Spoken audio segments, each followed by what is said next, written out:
Chapter 4 Quadratic Equations Exercise 4.2 Question number 4. Find two consecutive positive integers, sum of whose squares is 365.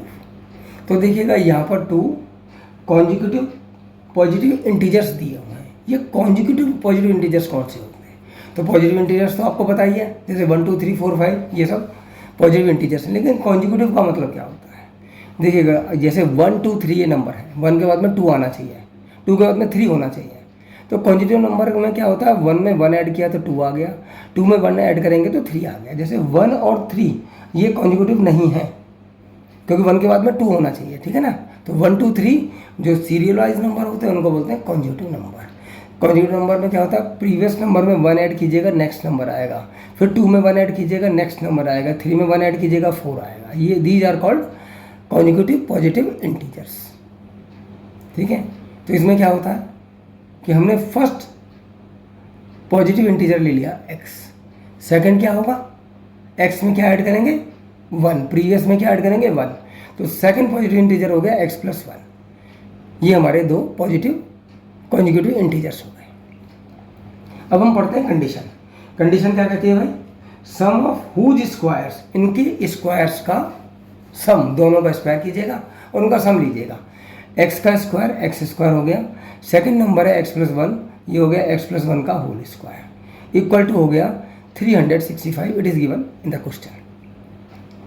अब आपको क्या करना होगा इस क्वेश्चन में, ये x प्लस 1 होल स्क्वायर को सॉल्व करना होगा। अब इसको किस आइडेंटिटी से सॉल्व करेंगे? हमारे पास एक आइडेंटिटी होती है a plus B whole square, A square plus B square plus 2ab। ये मैं लास्ट में लिखता हूँ 2ab को, because it is easy to learn. A square plus B square plus 2ab आप ऐसे भी लिख सकते हैं, बुकों में कैसे दिया होता है X square plus 2ab plus B square, आप कैसे लिख दीजिएगा, ये दोनों कंडीशन सेम है। तो इस आइडेंटिटी को अप्लाई करेंगे और इस क्वेश्चन को सॉल्व करेंगे ब्रैकेट को। तो यहाँ पर आपकी ए की वैल्यू है x और बी की वैल्यू है 1, ठीक है। x के प्लेस पर, ए के प्लेस पर x और बी के प्लेस पर 1। तो देखिएगा मैं सॉल्व कर रहा हूँ, ये तो आप एक्स स्क्वायर हो गया। अब हम इसको सॉल्व करते हैं, तो ये आ गया a square means x square, b square means 1 square plus 2ab, 2 a की जगह पर x और बी की जगह पर 1, ठीक है। अब इसको सॉल्व करते हैं, ये हो गया आपका 1x स्क्वायर, 1x स्क्वायर को ऐड करेंगे तो आएगा, इन दोनों नंबर्स को जब हम ऐड करते हैं तो आएगा 2x स्क्वायर, ये आ गया 1। और जब 2x को, इनको 2x एंड 1 को, तीनों नंबर्स को मल्टीप्लाई करेंगे, then we have plus 2x equal to 365। It is given 365 को लेफ्ट हैंड साइड में ट्रांसपोज करेंगे, then sign will be changed. तो क्या आ गया आपका 2x square 2 plus 2x plus 1 minus 365 equal to 0। ये स्टैंडर्ड फॉर्म में आ गया आपका, ठीक है। अब आप देखिएगा, दीज आर लाइक 365 में से 1 को माइनस करेंगे, आएगा माइनस 364। तो क्वाड्रेटिक इक्वेशन का फॉर्मेशन हो गया 2x square plus 2x minus 364 equal to 0। अब आप ध्यान से देखिएगा, 2 यहाँ भी कॉमन है, 2 यहाँ पर भी कॉमन है, 2 इसमें से भी कॉमन है, क्योंकि 2 से आप इसको डिवाइड कर सकते हो। तो पहले हम क्या करते हैं, इसको तीनों टर्म्स में से 2 को कॉमन ले लेंगे, इससे ये क्वेश्चन इजी हो जाएगा, मिडिल टर्म ब्रेक करने में इजी रहेगा। तो 2 कॉमन आपने ले लिया, यहाँ आ गया एक्स स्क्वायर, यहाँ पर आ गया प्लस एक्स, इसमें से 2 कॉमन लेंगे तो आएगा, रिमेनिंग पार्ट होगा 182 इक्वल टू 0 आ गया।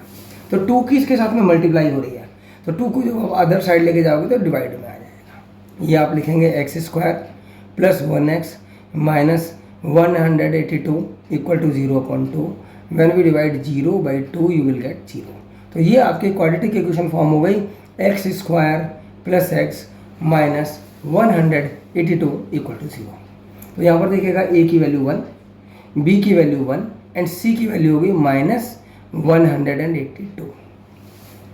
अब फिर आप क्या करते हैं, ए और सी की मल्टीप्लाई करेंगे, ए की वैल्यू 1 और सी की वैल्यू है माइनस 182, मल्टीप्लाई करके आ गया 182. Now we have to find out prime factors of 182. तो 182 को 2 से डिवाइड करेंगे 91, 13 से डिवाइड करेंगे तो 7 आएगा आपका। तो ये 3 फैक्टर आ गए 2, 13 एंड 7, लेकिन 3 फैक्टर्स को आपको 2 फैक्टर्स में कन्वर्ट करना है।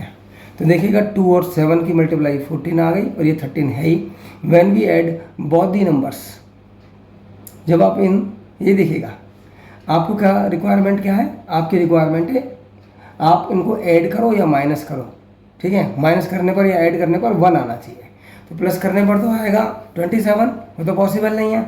आपकी रिक्वायरमेंट है +1, तो इसके लिए क्या करेंगे 14 को प्लस का लीजिएगा, 13 को लीजिएगा माइनस का, और आंसर आ गया +1। बस यही हमारी रिक्वायरमेंट है,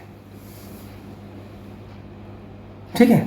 तो इसको जो मिडिल टर्म है ये आपकी, ये मिडिल टर्म है, इसके बेस पर आप लिखेंगे x², ये आ गया x² आ गया, इसके प्लेस पे लिखेंगे +14x - 13x - 182 = 0, ठीक है। अब नेक्स्ट देखिएगा, ये दो फैक्टर्स ये दो पेयर बन गए हमारे, x² + 14x - 13x - 182 = 0, ठीक। इसमें से आप कॉमन लीजिएगा, यहाँ से हमने x कॉमन लिया, तो जब हम x कॉमन लेंगे तो ब्रैकेट में आ गया x + 14। यहाँ से आप देखिएगा 13 कॉमन है, क्योंकि 13 से 182 को डिवाइड कर सकते हैं, तो ये -13 आ गया। अगर ब्रैकेट के बाद माइनस का साइन होगा तो जो ब्रैकेट के अंदर जो टर्म्स होंगी उनके साइन चेंज हो जाएंगे। देखिएगा यहाँ से 13 कॉमन आ गया, बच गया हमारा x का बचेगा प्लस का हो जाएगा। When we take common 13 from 182, then in bracket we have +14, ठीक है, क्योंकि जब हम 182 को 13 से डिवाइड करेंगे तो आएगा 14, लेकिन जब ब्रैकेट के अंदर लिखेंगे तो ये पॉजिटिव हो जाएगा, क्योंकि बाहर माइनस का साइन गिवन है। इस चीज़ को आपको ध्यान रखना है। एक बात और भी है, आपको चेक पॉइंट ये भी देखना है, both the bracket should be equal. ये भी पॉजिटिव है तो ये भी पॉजिटिव ही होगा, तो आप देखिएगा दोनों ब्रैकेट सेम आ रहे हैं, मीन्स हमने जो भी स्टेप्स लिए हैं दीज स्टेप्स आर 100% एक्यूरेट। अब आपको दोनों ब्रैकेट सेम है, so take one bracket common x + 14, और ये दो टर्म है आपकी x और -13। Now write down these terms in the second bracket. Now we have two brackets. First bracket is x + 14 and second bracket is x - 13 = 0. To find out the value of x, we have to place both the brackets equal to 0. तो इस bracket को भी x 0 के बराबर कीजिएगा, second bracket को भी 0 के बराबर करेंगे। x + 14 = 0, x - 13 = 0. When we transpose +14 at the right hand side, then sign will be changed and we have x = -14 +14 को जब आप राइट हैंड साइड पर लेके जाएंगे तो साइन चेंज होगा। When we transpose -13 at the right hand side, again sign will be changed and we have x = 13। तो यहाँ पर वैल्यू आ गई आपकी 13। अच्छा देखिएगा, यहाँ पर ये नंबर एप्लीकेबल नहीं है, बिकॉज 14 इज़ नेगेटिव और हमें लेना है पॉजिटिव इंटीजर, तो आप उसको ये वैल्यू नहीं लेंगे, इस वैल्यू का कोई यूज़ नहीं करेंगे, बस x की वैल्यू होगी आपकी 13, ठीक है।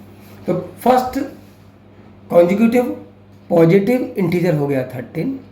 सेकंड में आपको क्या करना है, सेकंड कितना है, पॉजिटिव इंटीजर था हमारा x + 1 और x की वैल्यू है 13, तो 13 + 1 कितना हो गया 14। ये हो गया आपका second integer. It is our answer.